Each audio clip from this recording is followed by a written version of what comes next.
pagi. Yuk kita nyanyi ya. Duduk diam di bawah kakimu, itulah kerinduanku. Seperti Maria memilih yang terbaik, ku ingin belajar darimu, Tuhan. Duduk diam di bawah kakimu, itulah kerinduanku.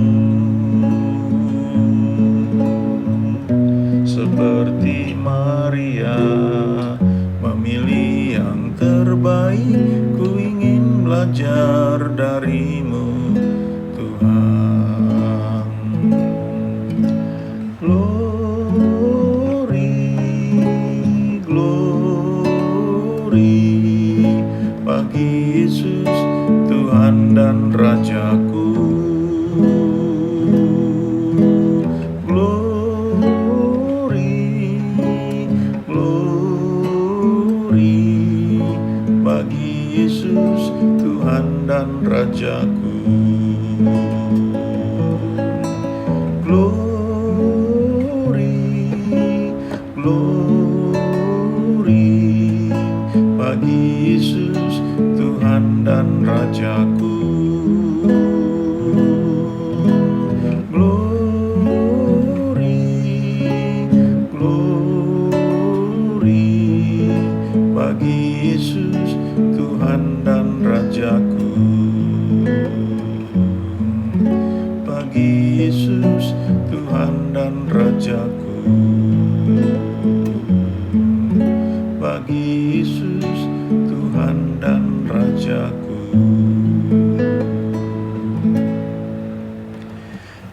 Ini salah satu lagu yang bagus kalau kita mau saat teduh dan kita nyanyi lagu ini dengan kesungguhan hati kita, maka kita sedang tanpa sadar sebenarnya sedang meneduhkan diri kita, ya.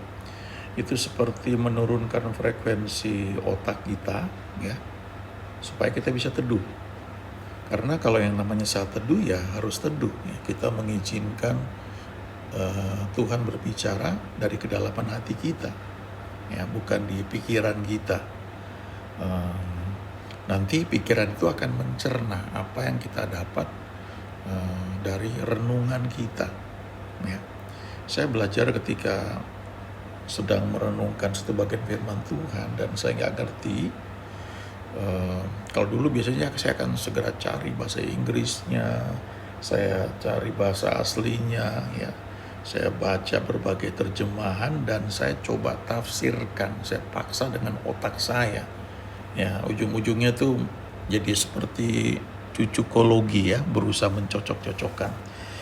Tapi ketika saya setelah baca itu, saya teduh, ya, saya endapkan gitu. Jadi kalau kita seperti misalnya membuat kopi, ya, mungkin kita mengaduk, ya, kopi tubruk itu. Setelah itu kita perlu diamkan, ya, biar sisa-sisanya itu mengendap, ya. Nah, waktu kita sudah teduh, nanti yang muncul dari kedalaman hati kita itu sesuatu yang seringkali memang dari Tuhan, ya, karena roh kita kan sudah lahir baru, ya.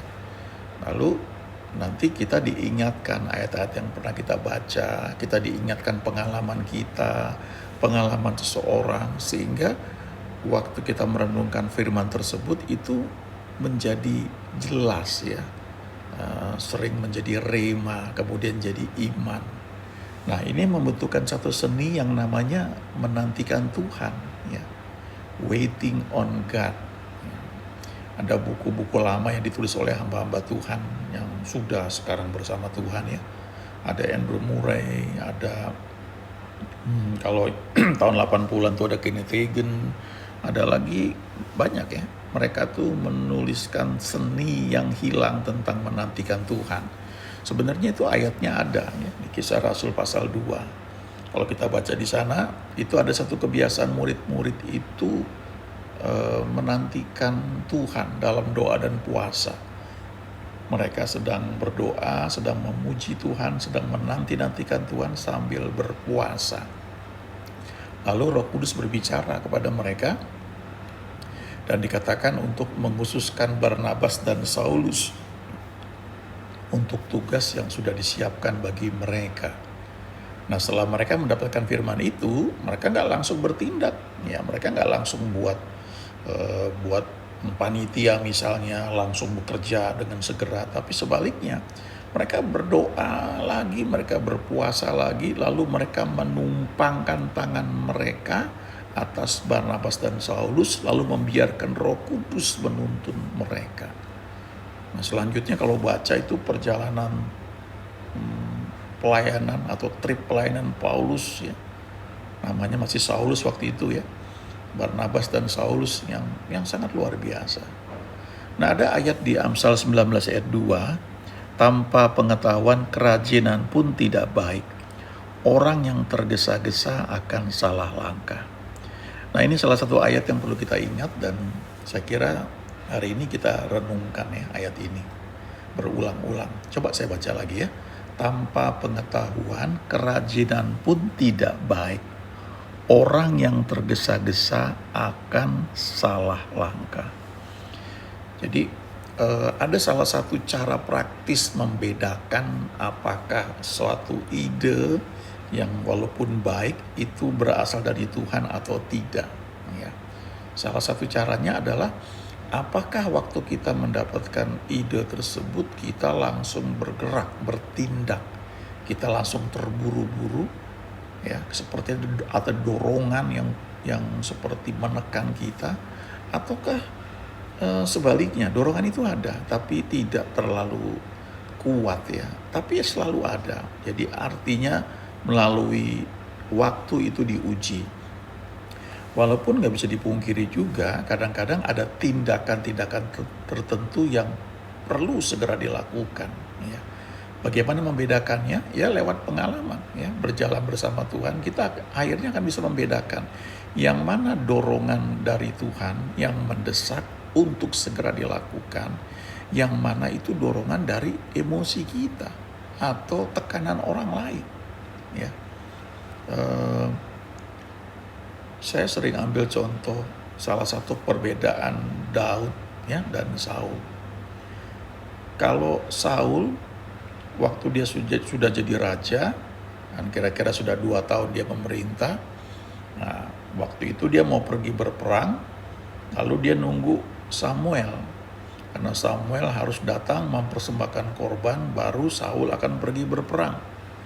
Tapi setelah menunggu 7 hari, Samuel itu belum datang juga ya. Kalau bahasa sekarang kelihatannya pesawat terbangnya delay ya. Tapi Samuel gak kirim pesan lewat WhatsApp atau lewat telepon. Jadi akhirnya Saul mengambil tindakan ya untuk segera mengambil bagian atau melakukan tugas yang harusnya Samuel lakukan. Ya, dia tergesa-gesa.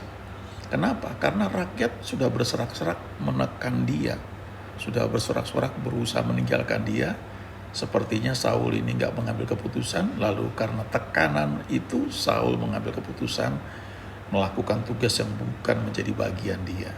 Dan itu awal untuk selanjutnya dia ditolak oleh Tuhan.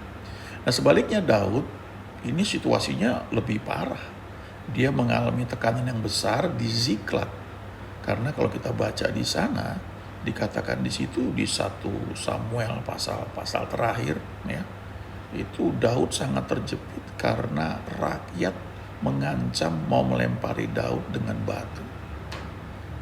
Ya, ancaman sudah nyawa. Ya, bukan lagi soal kehilangan pengikut, tapi sudah nyawa. Tapi Alkitab berkata Daud menguatkan kepercayaannya kepada Tuhan. Ya, jadi dia fokus dulu kepada Tuhan. Ya, walaupun dalam waktu yang mungkin relatif singkat, tapi dia putuskan menantikan Tuhan, baru dia bertindak. Ya, ini ayat-ayat yang penting ya perlu kita camkan di Amsal 19 ayat 2 ini ya. Tanpa pengetahuan, kerajinan pun tidak baik. Orang yang tergesa-gesa akan salah langkah. Jadi tidak cukup hanya semangat, ya. Perlu tahu dengan semangat itu apa yang perlu dikerjakan, apa yang tidak perlu dikerjakan. Ya, jadi jangan tergesa-gesa. Ya, tergesa-gesa akan salah langkah. Saya ingat dulu pengalaman sekian tahun yang lalu, ya, sudah lama sekali. Waktu itu lapangan terbang di Jakarta itu masih ada yang di Kemayoran untuk dalam negeri, dan yang luar negeri internasional itu ada di Halim Perdana Kusuma, ya. Yang Kemayoran sekarang udah ditutup, ya, pindah ke Soekarno Hatta, tapi yang Halim Perdana Kusuma masih ada. Nah, waktu itu kami, ya, saya masih SMP, dengan ibu saya, ya, dengan adik-adik saya, kami mau terbang ke Singapura.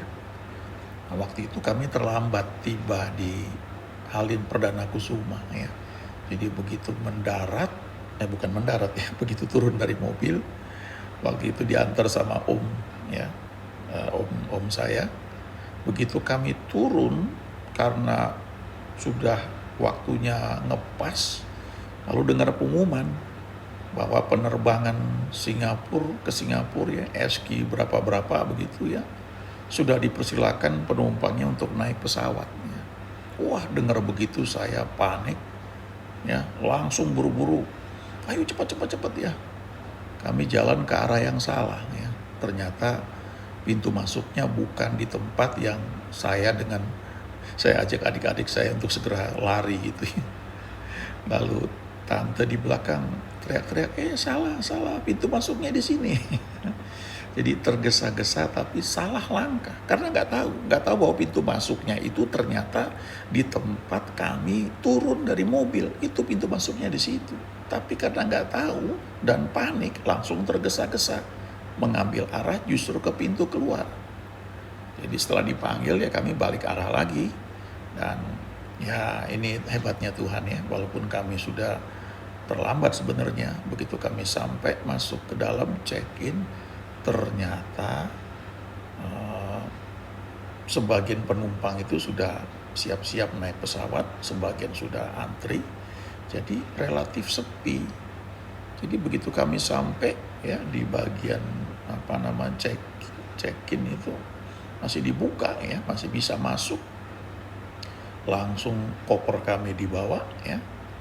Terus walaupun kami termasuk orang-orang yang terakhir, tapi kami nggak terlambat, ya. Nah, ini yang salah satu contoh, ya, tergesa-gesa tapi salah langkah, ya. Ada terjemahan bahasa Inggris juga bagus nih, ya. Enthusiasm without knowledge is no good. Ya.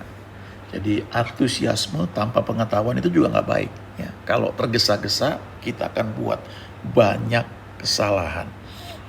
Jadi biasakan punya hati yang teduh, ya. Bagaimana caranya? Ya, kalau pagi, ya, coba teduh, kalau bisa main musik atau nyanyi, ya, nyanyikan satu lagu yang membuat kita teduh di hadapan Tuhan, ya. Itu melatih kita untuk istilahnya tuh memasang antena rohani kita, sehingga kita tuh bisa tangkap tuntunannya yang seringkali tidak selalu langsung bisa diterjemahkan dengan akal kita, ya. Kadang-kadang ada dorongan saja dari Tuhan yang tiba-tiba muncul, lalu kita lakukan saja, ya. Tentu saya percaya itu bukan hal yang berbahaya, karena Tuhan pasti melindungi. Poinnya begini, kalau Tuhan gerakan kita lakukan sesuatu, saya percaya itu sesuatu yang aman, ya, relatif aman. Artinya dia nggak akan menjerumuskan kita. Walaupun ada saat-saat di mana kita harus mengambil sikap, ya, melompat gitu istilahnya. Ada satu perkataan hamba Tuhan Smith Wigglesworth, ya. Dia bilang begini, fear looks, ya, faith jumps. Ketakutan itu membuat kita lihat kiri, lihat kanan, tapi kalau iman itu melompat, ya. Jadi ini gabungan antara iman bertindak dengan pengetahuan yang kita miliki dari Tuhan, ya. God is good all the time. Amin.